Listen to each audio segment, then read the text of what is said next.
늦여름의 아침 햇살이 고급 주택가의 텃밭을 비추고 있습니다. 영동구에서 가장 큰 규모의 개인 텃밭이지만 이곳에서는 매일 아침 허름한 차림의 노인 한 명이 홀로 땀을 흘리고 있습니다. KD중공업 강태식 회장입니다. 평소라면 절대 입지 않을 낡은 면바지에 구멍난 티셔츠 차림이지만 호미로 잡초를 뽑는 그의 얼굴에는 행복한 미소가 가득합니다. 호박 넝쿨이 뻗어나간 자리를 따라 가지를 정리하고 방울토마토 줄기를 점검하는 손놀림은 마치 오랜 농부를 연상시킵니다. 수확한 채소를 이웃과 나누는 재미에 푹 빠진 그는 이제 매일 아침이 기다려집니다. 굳이 정원사를 쓰지 않는 이유를 아내는 이해하지 못하지만 강태식에게 이 텃밭은 제2의 인생을 의미했습니다.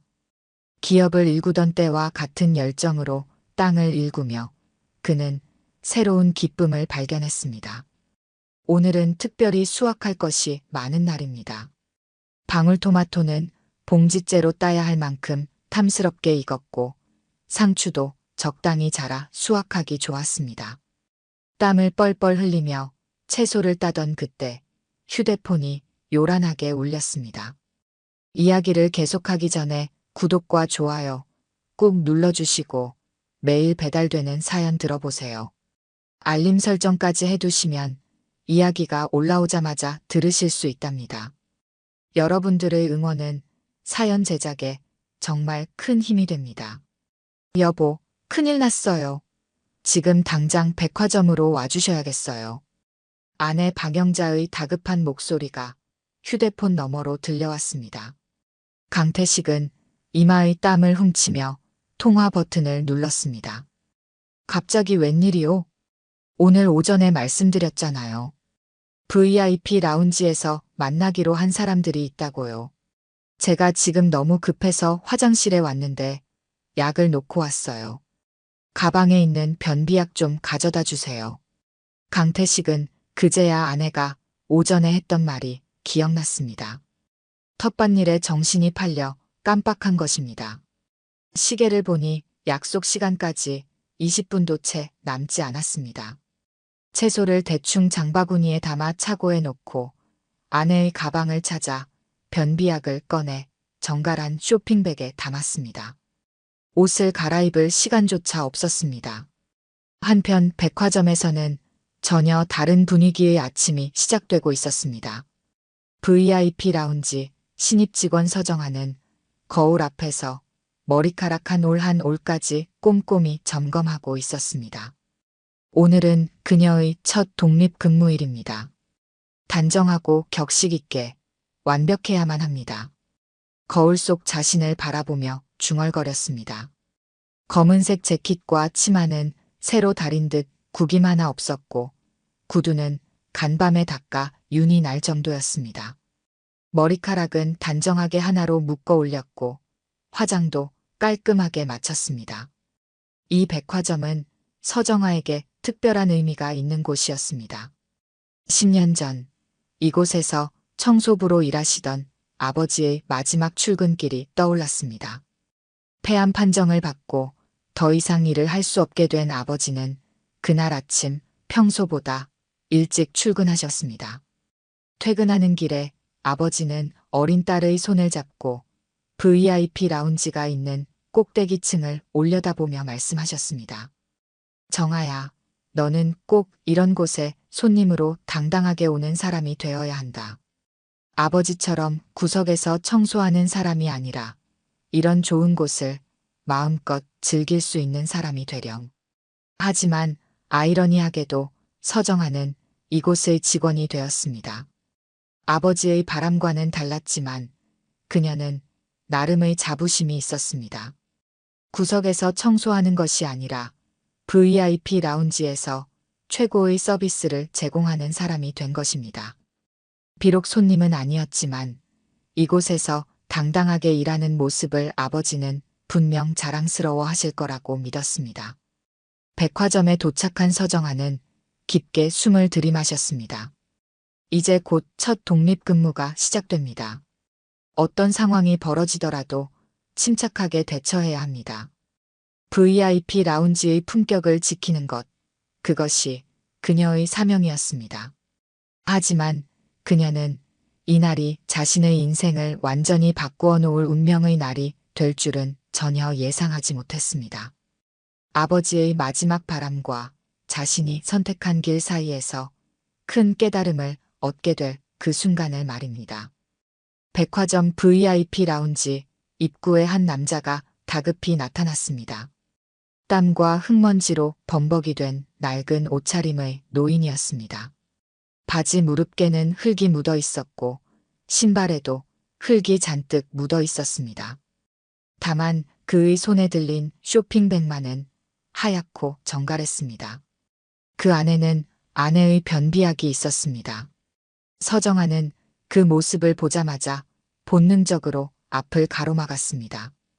첫 독립근무 날 이런 상황을 마주하리라고는 예상하지 못했습니다. 하지만 그녀의 머릿속에는 매니저가 늘 강조하던 말이 떠올랐습니다. VIP 라운지는 우리 백화점의 자존심입니다. 죄송하지만 이곳은 VIP 라운지입니다. 일반 고객 휴게실은 3층에 있습니다. 서정아의 목소리는 공손하지만 단호했습니다. 그동안 받았던 교육이 그대로 몸에 배어 있었습니다. 흙 묻은 작업복 차림의 노인은 그녀가 생각하는 VIP 라운지의 기준과는 너무나 거리가 멀었습니다. 아내가 안에 있다고 하는데 강태식은 당황한 기색이 역력했습니다. 평소라면 자신이 누군지 밝혔을 테지만 지금은 너무 급한 상황이었습니다. 아내가 기다리고 있다는 말만 겨우 꺼냈습니다. 손님, 죄송하지만 이런 차림으로는 출입이 어렵습니다. 저희 라운지는 고품격을 지향하고 있습니다. 혹시 고객님의 배우자분 성함이 어떻게 되시나요? 서정아는 내심 이 노인이 누군가의 배우자라는 말을 믿지 않았습니다. VIP 라운지를 이용하는 고객들의 배우자라면 이렇게 지저분한 차림으로 올 리가 없다고 확신했습니다. 아마도 길을 잘못 들어선 행인일 것이라 생각했습니다. 박영자, 내 아내는 박영자요. 지금 화장실에 있다고. 강태식의 말이 채 끝나기도 전에 서정아는 고개를 저었습니다. 박영자라는 이름은 분명 오늘의 VIP 예약 명단에 있는 이름이었습니다. 하지만 그럴수록 더욱 이 남자를 들여보낼 수 없었습니다. 혹시라도 유명 고객의 이름을 도용하는 것일 수도 있다고 생각했습니다. 주변에 있던 사람들이 하나둘 이 광경을 주목하기 시작했습니다. 고급스러운 옷차림의 중년 신사가 미간을 찌푸리며 서정아에게 말했습니다. 직원분, 저런 분은 좀 빨리 보내시죠. 보기가 불편합니다. 그때 지나가던 오미연이 이 광경을 쓱 보았습니다. 평소 같았으면 이런 상황에 관심을 보였겠지만 오늘은 약속 시간에 늦어 서둘러야 했습니다. 아니, 저런 차림으로 어떻게 VIP 라운지에. 혼잣말을 중얼거리며 발걸음을 옮겼습니다. 흙 묻은 작업복 차림의 노인이 알고 보니 자신의 절친한 친구 박영자의 남편일 거라고는 상상조차 하지 못했습니다. 한편 화장실에 갇힌 박영자는 안절부절 못하고 있었습니다. 평소 같았으면 절대 이런 실수를 하지 않았을 텐데 오늘따라 변비약을 놓고 온 것이 이리 급한 상황을 만들어냈습니다. 약을 가져오겠다는 남편의 연락을 받은 지 15분이 지났지만 아직 소식이 없었습니다. 도대체 왜 이렇게 안 오는 거야? 박영자는 초조한 마음에 다시 한번 남편의 번호를 눌렀습니다. 하지만 전화는 받지 않았습니다. 밖에서 무슨 일이 벌어지고 있는지 전혀 알지 못한 채 그저 남편이 늦는 이유를 궁금해할 뿐이었습니다. 화장실 칸막이 너머로 다른 여성들의 대화가 들려왔습니다. 아니, 어떤 노인분이 흑투성이 차림으로 VIP 라운지에 들어오려고 한다나 봐요. 정말요? 첫 출근한 신입 직원이 맡고 있대요. 잘했네요. 저런 분들은 확실히 막아야죠. 박영자는 무심코 그 대화를 듣고 있었습니다. 하지만 그것이 자신의 남편 이야기일 거라고는 꿈에도 생각하지 못했습니다. 오히려 이런 생각이 들었습니다. 그래도 신입 직원이 제법이네. 우리 라운지의 품격은 지켜야지. 서정아는 입구에서 계속 강태식을 막아서고 있었습니다. 그녀의 뇌리에는 어린 시절의 기억이 스쳐 지나갔습니다. 이 백화점에서 청소부로 일하시던 아버지도 저렇게 허름한 차림이었습니다. 하지만 그때와 지금은 달랐습니다. 그녀는 이제 VIP 라운지의 직원이었고 이곳의 품격을 지켜야 할 의무가 있었습니다. 죄송합니다만 고객님의 신분을 확인할 수 있는 것이 없으시다면 입장이 어렵습니다. 강태식은 한숨을 내쉬었습니다. 주머니를 뒤적여 신분증을 찾으려 했지만 텃밭에서 입던 작업복에는 지갑도 가져오지 않았다는 사실을 깨달았습니다. 아내의 다급한 전화에 정신없이 달려온 것이 이런 상황을 만들어낸 것입니다. 그때였습니다. 누군가가 강태식의 어깨를 두드렸습니다. 김도윤 매니저는 VIP 라운지 입구의 분위기가 심상치 않음을 직감했습니다. 15년차 베테랑의 직감이었습니다. 멀리서도 사람들이 모여 있는 것이 보였고 평소라면 들리지 않을 웅성거림이 들려왔습니다. 특히 오늘은 신입 직원 서정아의 첫 독립근무 날이었기에 그의 마음은 더욱 조급해졌습니다. 매니저의 발걸음이 빨라졌습니다. 사람들 사이를 비집고 들어가 보니 한 노인이 서정아와 실랑이를 벌이고 있었습니다.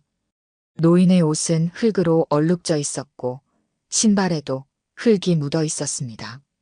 하지만 그 눈빛만은 범상치 않았습니다. 김도윤은 순간 숨이 멎는 것 같았습니다.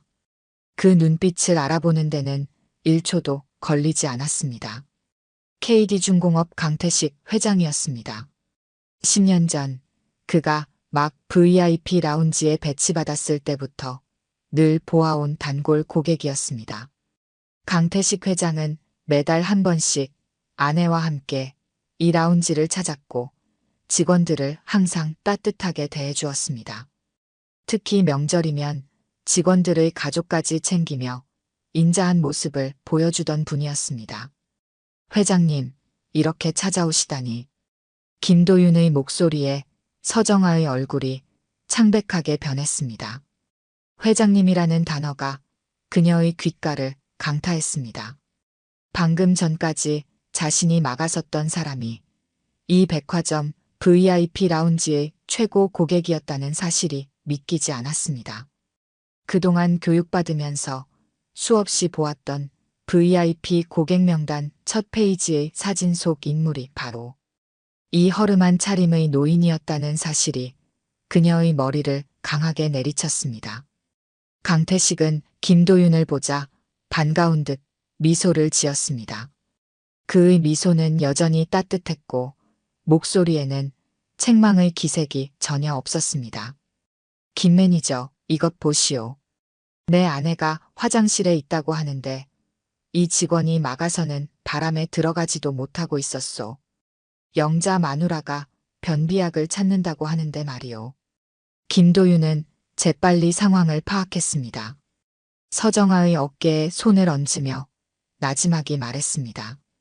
괜찮아요. 이제 제가 모시고 들어가겠습니다. 그의 목소리는 부드러웠지만 서정아는 그 속에 담긴 날카로운 질책을 느낄 수 있었습니다. 그때 VIP 라운지로 오미연이 들어섰습니다. 아까 본 그 허름한 차림의 노인이 강태식이라는 사실을 깨달은 그녀의 입에서 작은 탄성이 흘러나왔습니다. 평소 늘 보던 정장 차림의 강태식이 아닌 전혀 다른 모습이었기에 알아보지 못했던 것입니다. 그녀의 얼굴이 순식간에 붉어졌습니다. 아까 그를 향해 던진 혼잣말이 부끄러워졌습니다. 서정아는 그 자리에 얼어붙은 듯 서 있었습니다. 머릿속이 하얘졌습니다. 자신이 방금 전까지 막아섰던 사람이 대한민국 최고의 기업인 중 한 명이라는 사실이, 그리고 그를 마치 거지 취급하듯 대했다는 사실이 믿기지 않았습니다. 그녀의 머릿속에서는 아침에 봤던 VIP 고객 명단이 빠르게 스쳐 지나갔습니다. 강태식 회장은 그 첫 페이지를 장식하는 최고의 VIP였습니다. 그 순간 10년 전 기억이 파도처럼 밀려왔습니다. 청소부였던 아버지가 이 백화점을 마지막으로 나서던 날, 그때도 이런 낡은 작업복 차림이었습니다. 아버지는 당신의 차림새를 부끄러워하며 뒷문으로 나가려 했지만 어떤 손님이 아버지를 불러 세웠습니다. 그때의 기억이 선명하게 떠올랐습니다. 청소하시느라 고생 많으십니다. 그 손님은 아버지에게 깊이 고개를 숙여 인사했고 아버지의 수고로움을 진심으로 감사했습니다. 후에 알고 보니 그 손님은 백화점 초창기부터 다니던 단골 고객이었다고 합니다. 그 장면을 본 어린 서정아의 마음에는 작은 희망이 생겼습니다. 모든 사람이 겉모습으로 사람을 판단하는 것은 아니라는 희망이었습니다. 하지만 방금 전 그녀는 자신이 그토록 싫어하던 사람이 되어 있었습니다. 겉모습만 보고 사람을 판단하는 사람이 말입니다. 아버지가 살아계셨다면 얼마나 실망하셨을까요? 더구나 그녀가 막아선 사람은 이 백화점의 가장 귀한 손님이었습니다.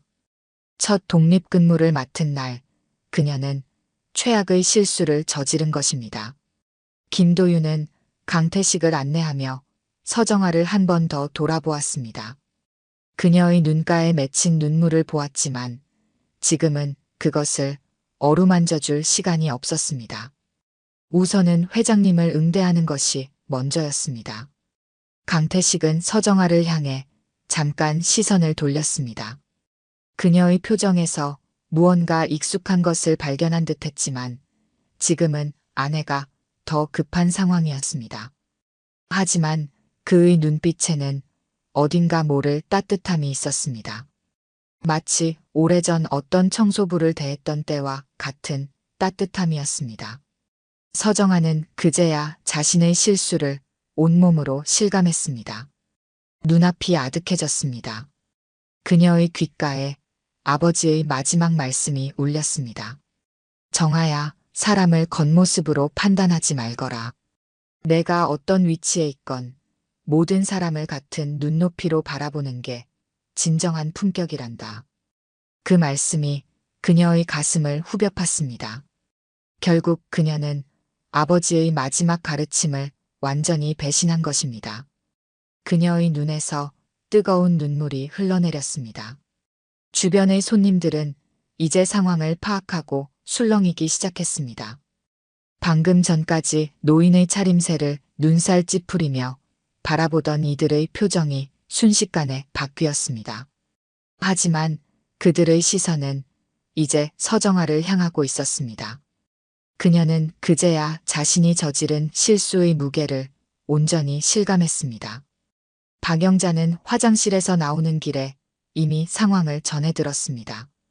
옆 칸의 여성들이 수군거리는 소리를 듣고 있자니 가슴이 덜컥 내려앉았습니다.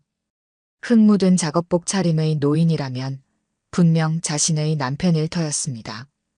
VIP 라운지로 들어서는 순간 그녀의 예감은 확신이 되었습니다.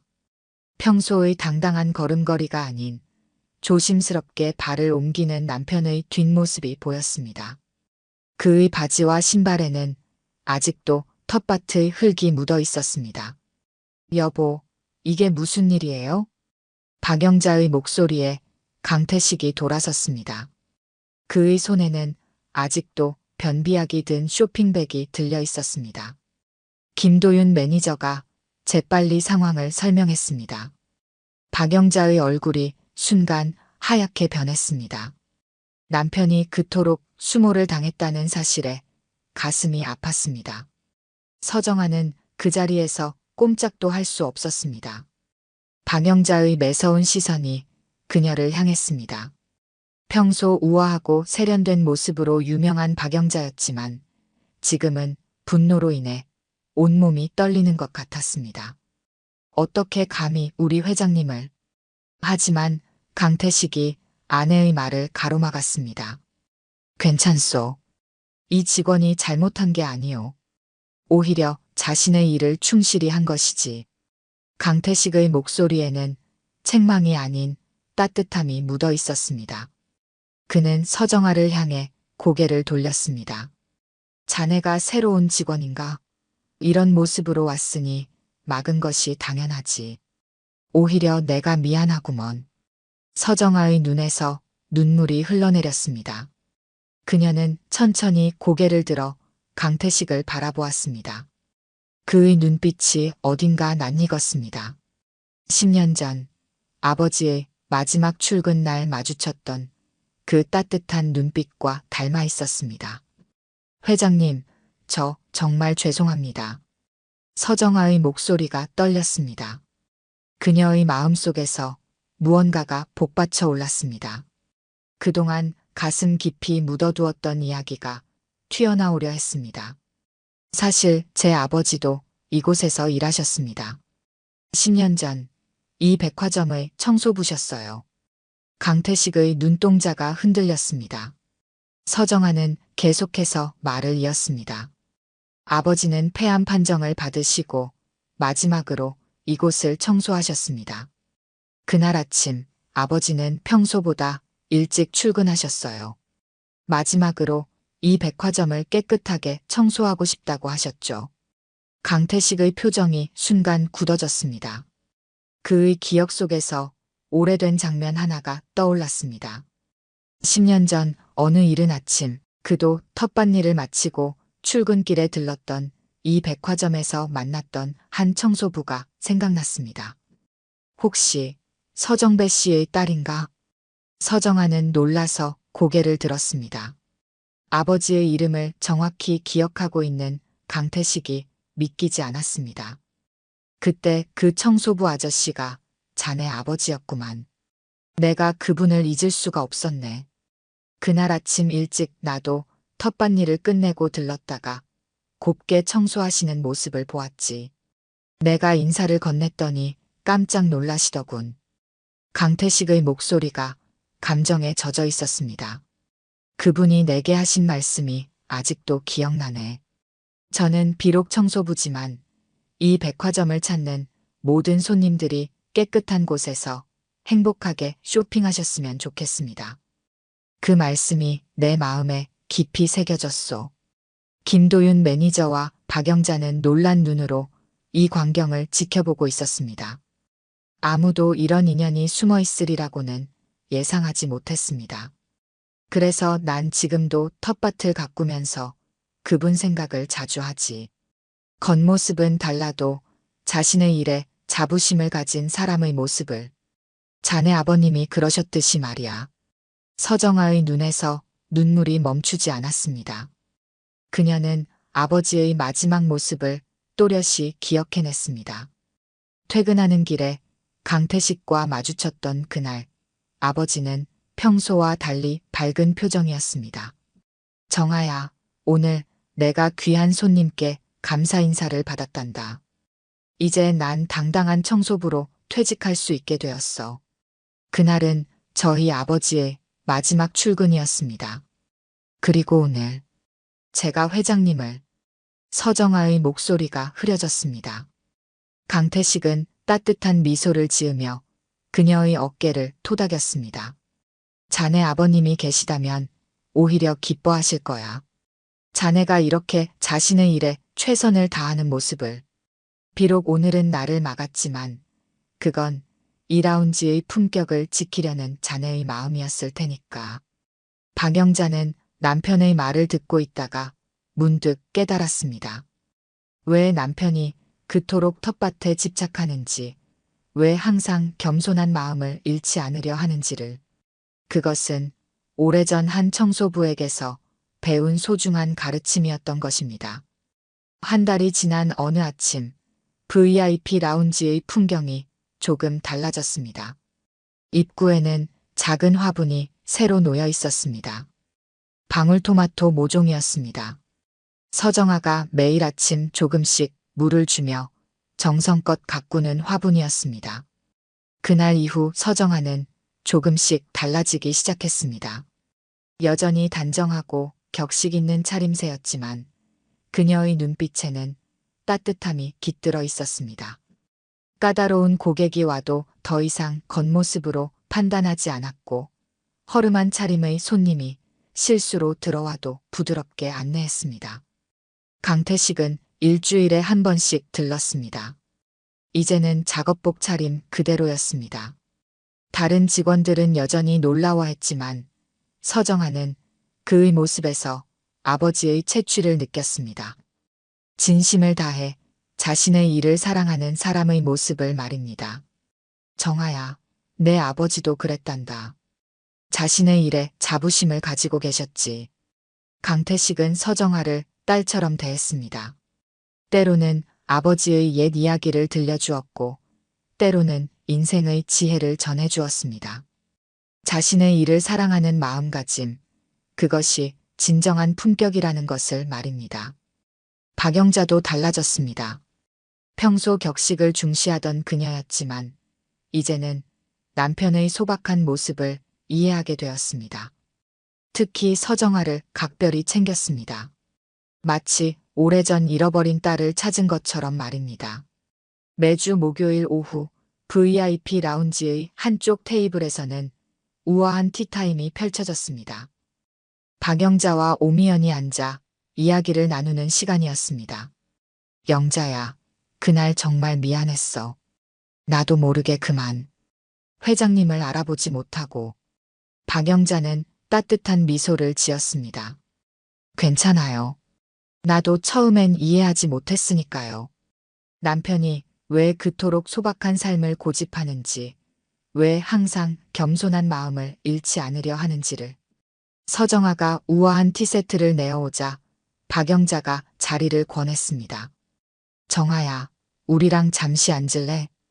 처음에는 어색해하던 서정아도 이제는 자연스럽게 자리를 함께했습니다. 때로는 박영자가 젊은 시절 이야기를 들려주었고, 때로는 오미연이 재미있는 백화점 에피소드를 들려주었습니다. 티타임이 끝날 무렵 박영자는 오미연에게 정갈하게 포장된 봉투를 건넸습니다. 자, 이건 오늘 아침에 회장님이 보내신 거예요. 요즘 특별히 잘 자란 상추라고 하시더라고요. 어머, 고마워요. 요새 회장님 텃밭 채소 맛보고 우리 애들이 다른 채소는 쳐다보지도 않는다니까요. 한편 강태식의 텃밭에도 변화가 생겼습니다. 이제는 혼자가 아닌 여러 사람이 함께 가꾸는 공간이 되었습니다. 한 달에 한 번 서정아와 어머니 그리고 백화점 직원들이 모여 텃밭 일을 돕습니다. 처음에는 서툴렀지만 이제는 제법 농사 전문가가 된 것 같다며 모두가 웃음 짓습니다. 정아야, 이제 알겠니? 내 아버지가 왜 그토록 이 일을 사랑하셨는지. 어느 날 강태식이 물었습니다. 서정아는 고개를 끄덕였습니다. 이제는 아버지의 마지막 가르침이 무엇이었는지 온전히 이해할 수 있었습니다. 겉모습이 아닌 마음으로 사람을 대하는 것, 자신의 일에 자부심을 갖는 것, 그리고 그 마음을 통해 서로를 이해하는 것. 해가 저물어갈 무렵 서정아는 퇴근길에 항상 입구의 방울토마토 화분을 들여다봅니다. 빨갛게 익어가는 토마토를 보며 생각합니다. 사람의 마음도 저렇게 하나둘 익어가는 것이라고. 처음에는 서툴고 어설펐지만 진심을 다해 가꾸다 보면 어느새 풍성한 열매를 맺는다는 것을. 아버지, 이제야 정말 알 것 같아요. 진정한 품격이 무엇인지를. 그녀의 말이 저녁 공기 속에 잔잔히 퍼져나갔습니다. 오늘 들려드린 이야기가 여러분의 마음에 작은 울림이 되었기를 바랍니다. 아까 깜빡하신 분들이 계셨다면 좋아요와 구독 부탁드려요. 다음 사연을 들려드리는데 큰 힘이 된답니다. 그리고 여러분의 이야기도 댓글로 들려주세요. 다음 이야기 때 또 뵙겠습니다. 차가운 겨울의 아침이었습니다. 성북동 자택에서 이정호 회장은 매일 그러하듯 아침 식사를 하고 있었습니다.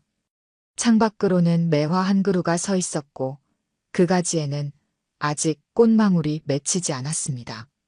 평소라면 따뜻한 커피와 함께 여유로운 아침을 즐겼겠지만 오늘은 달랐습니다.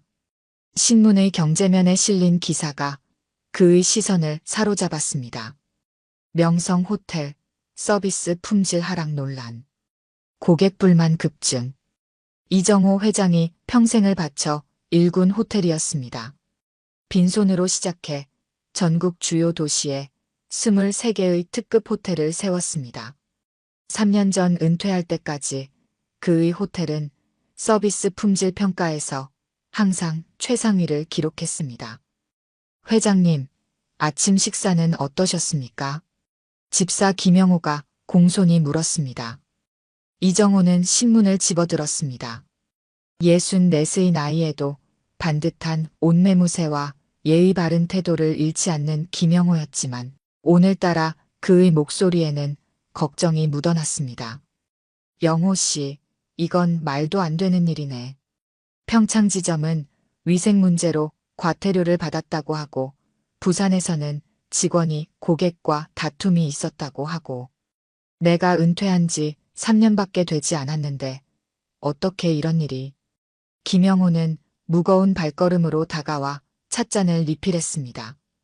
그는 30년간 이정호를 보좌하며 호텔 체인이 성장하는 과정을 지켜봤습니다. 회장님께서 너무 마음 쓰실 필요는 없습니다. 이제는 편히 쉬셔야 할 때입니다.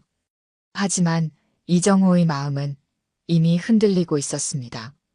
83년의 세월 동안 그는 단 하루도 호텔을 잊은 적이 없었습니다. 19살에 미군 부대 호텔의 식기 세척부로 시작해 벨보이, 프런트, 지배인을 거쳐 마침내 자신의 호텔을 세웠습니다.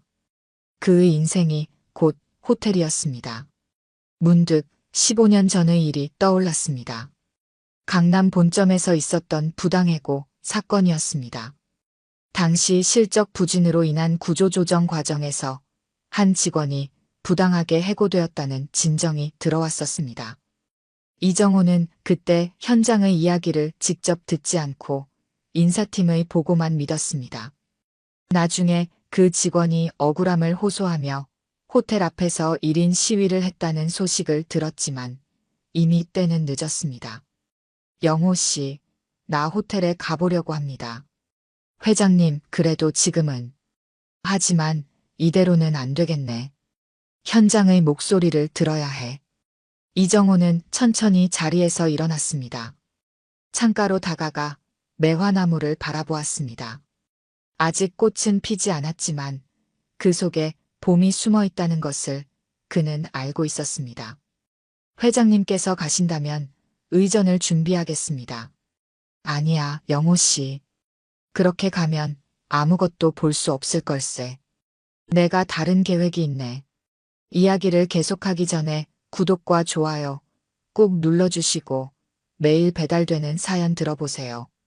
알림 설정까지 해두시면 이야기가 올라오자마자 들으실 수 있답니다. 여러분들의 응원은 사연 제작에 정말 큰 힘이 됩니다. 이정호는 서재로 향했습니다.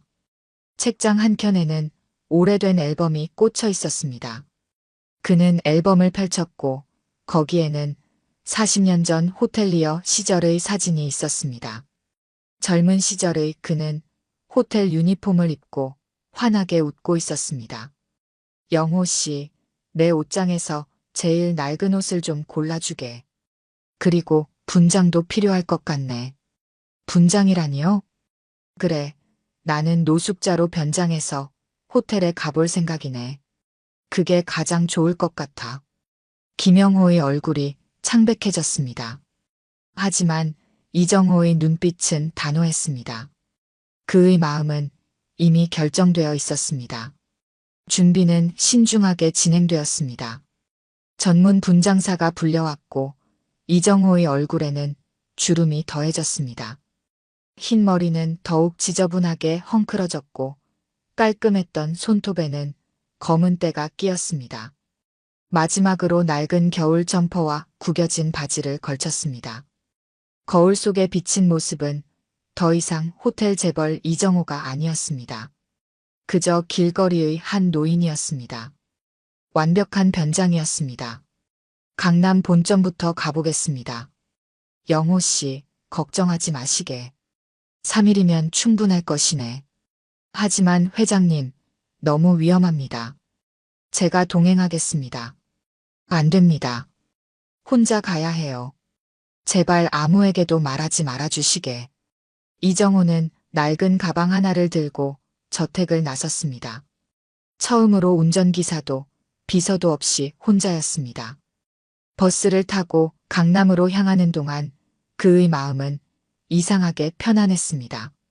마치 수십 년 전 처음 호텔리어를 시작하던 그때로 돌아간 것 같았습니다. 버스에서 내려 호텔 앞에 섰을 때 2월의 찬바람이 얼굴을 스쳤습니다. 화려한 외관과 금빛 로고가 눈부시게 빛났습니다. 하지만 그의 시선은 그 화려함 너머를 보고 있었습니다. 과연 이 호텔의 진짜 모습은 어떨까요? 이정호는 깊은 숨을 내쉬며 천천히 호텔 문을 향해 걸어갔습니다. 명성호텔 강남 본점의 자동문이 열렸습니다. 바깥의 칼바람이 로비의 따뜻한 공기와 부딪혔습니다. 이정호는 잠시 멈춰서서 로비를 둘러보았습니다.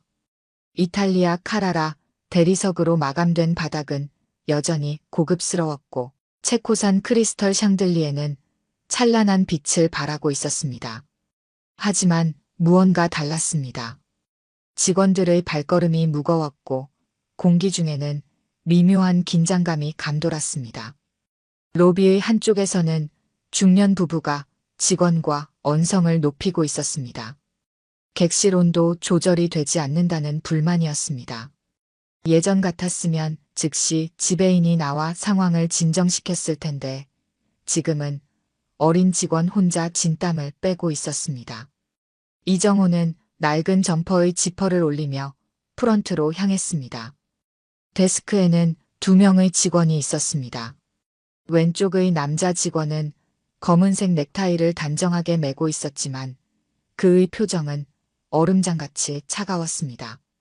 오른쪽의 여자 직원은 밝은 미소를 띠고 있었습니다. 남자 직원 앞에 선 순간 그의 차가운 시선이 이정호를 위아래로 훑었습니다. 낡은 점퍼, 구겨진 바지, 다른 운동화. 명찰에는 프런트 매니저 김준호라고 적혀 있었습니다. 준호는 이정호가 입을 열기도 전에 먼저 말을 꺼냈습니다. 투숙 문의에 대한 단호한 거절이었습니다. 현재 예약 가능한 객실이 없다는 것이었습니다. 분명한 거짓이었습니다. 이정호는 아침에 시스템을 확인했고 객실 점유율이 57%에 불과하다는 것을 알고 있었습니다. 그가 주머니에서 지갑을 꺼내려는 순간 준호는 더욱 냉랭한 목소리로 특급 호텔의 1박 요금이 35만 원이라는 것을 강조했습니다. 근처에 저렴한 숙소가 많다는 말도 덧붙였습니다. 옆에 있던 여자 직원이 한 발짝 앞으로 나섰습니다. 그녀의 명찰에는 이수민이라고 쓰여 있었습니다. 수민은 부드러운 미소와 함께 이정호에게 관심을 보였습니다. 하지만 준호의 날카로운 제지가 이어졌고 수민은 입술을 깨물며 물러설 수밖에 없었습니다. 결국 이정호는 호텔을 나섰습니다. 2월의 한파는 매섭기만 했습니다. 그는 호텔 주변을 천천히 걸었습니다. 가로등 불빛 아래로 흩날리는 눈발이 그의 머리카락에 하얗게 내려앉았습니다. 밤이 깊어갈수록 기온은 더욱 떨어졌습니다. 자정이 가까워질 무렵 퇴근하던 수민이 이정호를 발견했습니다. 여전히 호텔 주변을 서성이는 노인의 모습에 그녀의 마음이 무거워졌습니다. 수민이 다가가 걱정스러운 목소리로 말을 건넸습니다. 이정호는 천천히 고개를 들었습니다. 그리고 외투 안주머니에서 무언가를 꺼냈습니다. 꼬깃꼬깃한 현금 다발이었습니다. 구겨진 지폐들을 펴보니 정확히 35만 원이었습니다. 수민의 눈이 커졌습니다. 퇴근하려던 그녀는 잠시 망설이다 다시 프런트로 향했습니다. 그녀의 판단이 성급했다는 자책과 함께 이 늦은 시간에 추위에 떨고 있는 노인을 그냥 둘 수 없다는 결심이 섰습니다. 야간 당직을 인계받던 준호는 로비에서 낯익은 모습을 발견했습니다. 분명 오후에 쫓아냈던 그 노숙자 할아버지였습니다. 하지만 이제는 정식 투숙객이 되어 있었습니다. 그의 차가운 시선이 수민을 향했지만 이미 모든 수속은 끝난 후였습니다. 817호는 안뜰이 보이는 중간 크기의 방이었습니다. 문을 열자 곰팡이 냄새가 코를 찔렀습니다. 커튼은 얼룩져 있었고 침대 시트는 구겨져 있었습니다. 화장실의 수도꼭지는 물이 새고 있었고 벽지는 군데군데 들떠 있었습니다. 예전의 영광은 찾아볼 수 없는 모습이었습니다. 다음 날 아침 이정호는 일찍 로비로 내려왔습니다. 프런트에서는 준호가 출근하자마자 수민을 질책하고 있었습니다. 호텔의 품격을 떨어뜨리는 행동이었다는 비난이었습니다. 수민은 고개를 숙인 채 준호의 말을 들었지만 그녀의 눈빛은 흔들리지 않았습니다. 이정호는 호텔을 천천히 돌아보기 시작했습니다. 곳곳에서 관리 소홀의 흔적이 보였습니다. 복도 카펫은 닳아 있었고 비상구 표시 등은 깜빡거렸습니다. 청소 직원들은 한 사람이 감당하기 힘든 구역을 맡아 허덕이고 있었습니다. 점심시간 직원 휴게실 근처를 지나다 준호와 수민의 대화가 들렸습니다. 준호의 목소리에는 평소의 차가움이 없었습니다. 오히려 깊은 상처가 묻어있는 듯 했습니다. 수민은 그의 이야기를 진지하게 듣고 있었습니다. 대화 속에서 준호의 아버지가 언급되었고 과거의 어떤 사건이 그를 이토록 변하게 만들었다는 것을 짐작할 수 있었습니다. 준호의 목에 걸린 은색 목걸이가 눈에 띄었습니다. 자세히 보니 그것은 오래된 호텔 배지를 개조한 것이었습니다. 이정호의 기억 속에서 15년 전 부당해고 사건이 떠올랐습니다. 당시 인사팀의 보고만 믿고 현장의 목소리를 듣지 않았던 자신의 모습이 뇌리를 스쳤습니다. 저녁이 되자 로비는 한층 조용해졌습니다.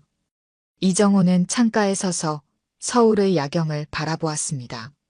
오늘 하루 동안 본 것들이 마음을 무겁게 했습니다. 특히 준호와 수민, 이 두 젊은이의 모습이 자꾸 떠올랐습니다. 한 사람은 깊은 상처로 가득했고 다른 한 사람은 그 상처를 보듬으려 애쓰고 있었습니다. 이정호는 수첩을 꺼내 오늘 본 것들을 기록했습니다. 준호의 차가운 태도, 수민의 따뜻한 서비스 정신, 그리고 호텔 곳곳에서 발견된 관리 소홀의 흔적들. 밤이 깊어가도 그의 펜은 멈추지 않았습니다. 내일은 반드시 더 깊은 진실을 밝혀내야 했습니다. 새벽 5시, 이정호는 벌써 눈을 떴습니다. 창밖으로는 아직 동이 트지 않았고 호텔의 외벽을 비추는 조명만이 어둠을 밝히고 있었습니다. 그는 천천히 자리에서 일어나 창가로 걸어갔습니다. 서울의 밤거리는 아직 고요했지만 호텔은 이미 새로운 하루를 시작하고 있었습니다. 1층 주방에서는 아침 식사 준비가 한창이었습니다. 이정호는 노숙자 할아버지의 모습 그대로 주방 뒷문으로 들어섰습니다. 평소라면 즉시 제지당했겠지만 이 시간에는 너무 바빠서 그를 신경 쓸 겨를이 없어 보였습니다. 주방의 현실은 충격적이었습니다. 3명의 조리사가 200객실의 조식을 준비하고 있었습니다. 예전에는 10명이 넘는 인원이 담당하던 업무였습니다. 한 조리사가 실수로 그릇을 떨어뜨렸지만 곧바로 닦을 새도 없이 다음 일을 해야 했습니다. 또 재료가 모자라네. 이러다 조식 시작하기도 전에 바닥날 것 같은데. 어제 발주한 거 아직도 안 들어왔대. 본사에서 결제가 안 났다나. 조리사들의 한숨 섞인 대화가 들렸습니다. 싱크대 옆 재료 창고를 보니 평소의 3분의 1도 채 되지 않는 재료만이 쌓여 있었습니다.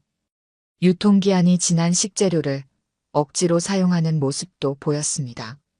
아침 7시 조식이 시작되었습니다.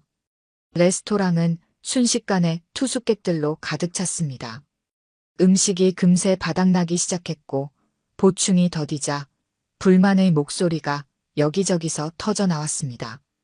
직원들은 쉴 새 없이 뛰어다녔지만 역부족이었습니다.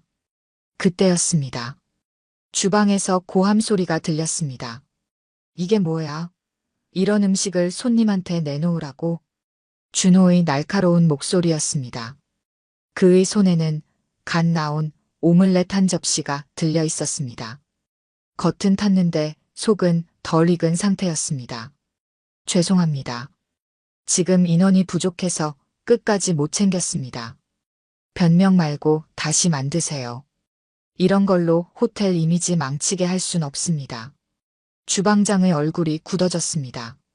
하지만 그가 뭐라 말하기도 전에 수민이 들어왔습니다. 주방장님, 준호 부장님 말씀이 맞아요. 하지만 지금 당장은 손님들이 기다리고 계시니 제가 설명드리고 양해를 구해볼게요. 수민은 준호를 부드럽게 밀어내며 상황을 중재했습니다. 그녀의 다정한 목소리에 준호의 날선 표정이 조금씩 누그러졌습니다. 주방장은 고개를 숙이고 다시 조리대로 향했습니다.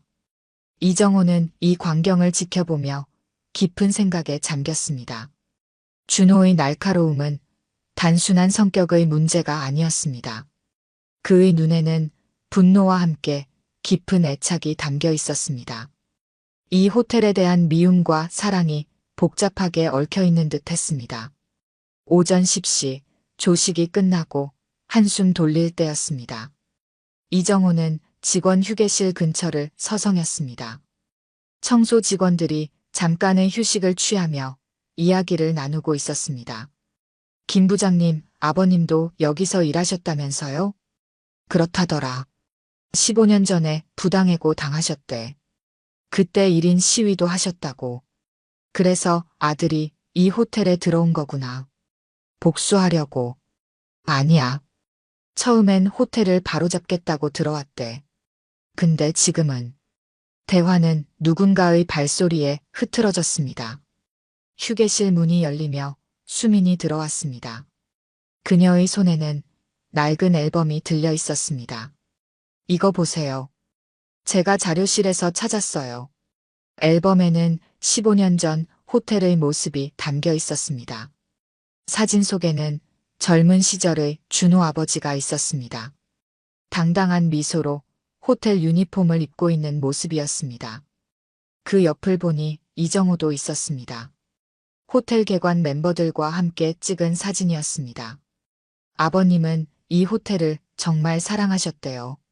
부당해고 당하고도 매일 호텔 앞에서 시위하신 것도 호텔이 잘못된 방향으로 가는 걸 막고 싶으셔서였대요. 수민의 눈에 눈물이 고였습니다. 그녀는 앨범을 조심스레 덮었습니다. 그래서 전 알아요. 준호 부장님이 왜 이러시는지. 겉으로는 차갑고 불친절해 보여도 사실 누구보다 이 호텔을 아끼시는 거예요. 차가운 겨울의 아침이었습니다. 성북동 자택에서 이정호 회장은 매일 그러하듯 아침 식사를 하고 있었습니다. 창밖으로는 매화 한 그루가 서 있었고 그 가지에는 아직 꽃망울이 맺히지 않았습니다. 평소라면 따뜻한 커피와 함께 여유로운 아침을 즐겼겠지만 오늘은 달랐습니다. 신문의 경제면에 실린 기사가 그의 시선을 사로잡았습니다. 명성 호텔 서비스 품질 하락 논란. 고객 불만 급증. 이정호 회장이 평생을 바쳐 일군 호텔이었습니다. 빈손으로 시작해 전국 주요 도시에 23개의 특급 호텔을 세웠습니다. 3년 차가운 겨울의 아침이었습니다. 성북동 자택에서 이정호 회장은 매일 그러하듯 아침 식사를 하고 있었습니다. 창밖으로는 매화 한 그루가 서 있었고 그 가지에는 아직 꽃망울이 맺히지 않았습니다. 평소라면 따뜻한 커피와 함께 여유로운 아침을 즐겼겠지만 오늘은 달랐습니다. 신문의 경제면에 실린 기사가 그의 시선을 사로잡았습니다. 명성 호텔 서비스 품질 하락 논란. 고객 불만 급증. 이정호 회장이 평생을 바쳐 일군 호텔이었습니다. 빈손으로 시작해 전국 주요 도시에 23개의 특급 호텔을 세웠습니다. 3년 전 은퇴할 때까지 그의 호텔은 서비스 품질 평가에서 항상 최상위를 기록했습니다. 회장님, 아침 식사는 어떠셨습니까? 집사 김영호가 공손히 물었습니다. 이정호는 신문을 집어들었습니다. 64의 나이에도 반듯한 옷매무새와 예의 바른 태도를 잃지 않는 김영호였지만 오늘따라 그의 목소리에는 걱정이 묻어났습니다. 영호 씨, 이건 말도 안 되는 일이네. 평창지점은 위생 문제로 과태료를 받았다고 하고 부산에서는 직원이 고객과 다툼이 있었다고 하고 내가 은퇴한 지 3년밖에 되지 않았는데 어떻게 이런 일이. 김영호는 무거운 발걸음으로 다가와 찻잔을 리필했습니다. 그는 30년간 이정호를 보좌하며 호텔 체인이 성장하는 과정을 지켜봤습니다. 회장님께서 너무 마음 쓰실 필요는 없습니다. 이제는 편히 쉬셔야 할 때입니다. 하지만 이정호의 마음은 이미 흔들리고 있었습니다. 83년의 세월 동안 그는 단 하루도 호텔을 잊은 적이 없었습니다. 19살에 미군 부대 호텔의 식기 세척부로 시작해 벨보이, 프런트, 지배인을 거쳐 마침내 자신의 호텔을 세웠습니다. 그의 인생이 곧 호텔이었습니다. 문득 차가운 겨울의 아침이었습니다. 성북동 자택에서 이정호 회장은 매일 그러하듯 아침 식사를 하고 있었습니다. 창밖으로는 매화 한 그루가 서 있었고 그 가지에는 아직 꽃망울이 맺히지 않았습니다. 평소라면 따뜻한 커피와 함께 여유로운 아침을 즐겼겠지만 오늘은 달랐습니다. 신문의 경제면에 실린 기사가 그의 시선을 사로잡았습니다. 명성 호텔 서비스 품질 하락 논란. 고객 불만 급증. 이정호 회장이 평생을 바쳐 일군 호텔이었습니다. 빈손으로 시작해 전국 주요 도시에 23개의 특급 호텔을 세웠습니다. 3년 전 은퇴할 때까지 그의 호텔은 서비스 품질 평가에서 항상 최상위를 기록했습니다. 회장님, 아침 식사는 어떠셨습니까? 집사 김영호가 공손히 물었습니다. 이정호는 신문을 집어들었습니다. 64의 나이에도 반듯한 옷매무새와 예의 바른 태도를 잃지 않는 김영호였지만 오늘따라 그의 목소리에는 걱정이 묻어났습니다. 영호 씨, 이건 말도 안 되는 일이네. 평창지점은 위생 문제로 과태료를 받았다고 하고 부산에서는 직원이 고객과 다툼이 있었다고 하고 내가 은퇴한 지 3년밖에 되지 않았는데 어떻게 이런 일이. 김영호는 무거운 발걸음으로 다가와 찻잔을 리필했습니다. 그는 30년간 이정호를 보좌하며 호텔 체인이 성장하는 과정을 지켜봤습니다. 회장님께서 너무 마음 쓰실 필요는 없습니다. 이제는 편히 쉬셔야 할 때입니다. 하지만 이정호의 마음은 이미 흔들리고 있었습니다. 83년의 세월 동안 그는 단 하루도 호텔을 잊은 적이 없었습니다. 19살에 미군 부대 호텔의 식기 세척부로 시작해 벨보이, 프런트, 지배인을 거쳐 마침내 자신의 호텔을 세웠습니다. 그의 인생이 곧 호텔이었습니다. 문득 15년 전의 일이 떠올랐습니다. 강남 본점에서 있었던 부당해고 사건이었습니다. 당시 실적 부진으로 인한 구조조정 과정에서 한 직원이 부당하게 해고되었다는 진정이 들어왔었습니다. 이정호는 그때 현장의 이야기를 직접 듣지 않고 인사팀의 보고만 믿었습니다. 나중에 그 직원이 억울함을 호소하며 호텔 앞에서 1인 시위를 했다는 소식을 들었지만 이미 때는 늦었습니다. 영호 씨, 나 호텔에 가보려고 합니다. 회장님, 그래도 지금은. 하지만 이대로는 안 되겠네. 현장의 목소리를 들어야 해. 이정호는 천천히 자리에서 일어났습니다. 창가로 다가가 매화나무를 바라보았습니다.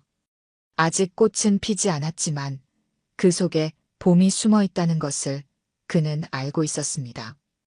회장님께서 가신다면 의전을 준비하겠습니다. 아니야, 영호 씨. 그렇게 가면 아무것도 볼 수 없을 걸세. 내가 다른 계획이 있네. 이야기를 계속하기 전에 구독과 좋아요 꾹 눌러주시고 매일 배달되는 사연 들어보세요. 알림 설정까지 해두시면 이야기가 올라오자마자 들으실 수 있답니다. 여러분들의 응원은 사연 제작에 정말 큰 힘이 됩니다. 이정호는 서재로 향했습니다. 책장 한켠에는 오래된 앨범이 꽂혀 있었습니다.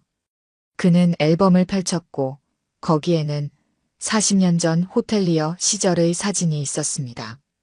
젊은 시절의 그는 호텔 유니폼을 입고 환하게 웃고 있었습니다. 영호 씨, 내 옷장에서 제일 낡은 옷을 좀 골라주게. 그리고 분장도 필요할 것 같네. 분장이라니요? 그래, 나는 노숙자로 변장해서 호텔에 가볼 생각이네. 그게 가장 좋을 것 같아. 김영호의 얼굴이 창백해졌습니다. 하지만 이정호의 눈빛은 단호했습니다. 그의 마음은 이미 결정되어 있었습니다. 준비는 신중하게 진행되었습니다. 전문 분장사가 불려왔고 이정호의 얼굴에는 주름이 더해졌습니다. 흰 머리는 더욱 지저분하게 헝클어졌고 깔끔했던 손톱에는 검은 때가 끼었습니다. 마지막으로 낡은 겨울 점퍼와 구겨진 바지를 걸쳤습니다. 거울 속에 비친 모습은 더 이상 호텔 재벌 이정호가 아니었습니다. 그저 길거리의 한 노인이었습니다. 완벽한 변장이었습니다. 강남 본점부터 가보겠습니다.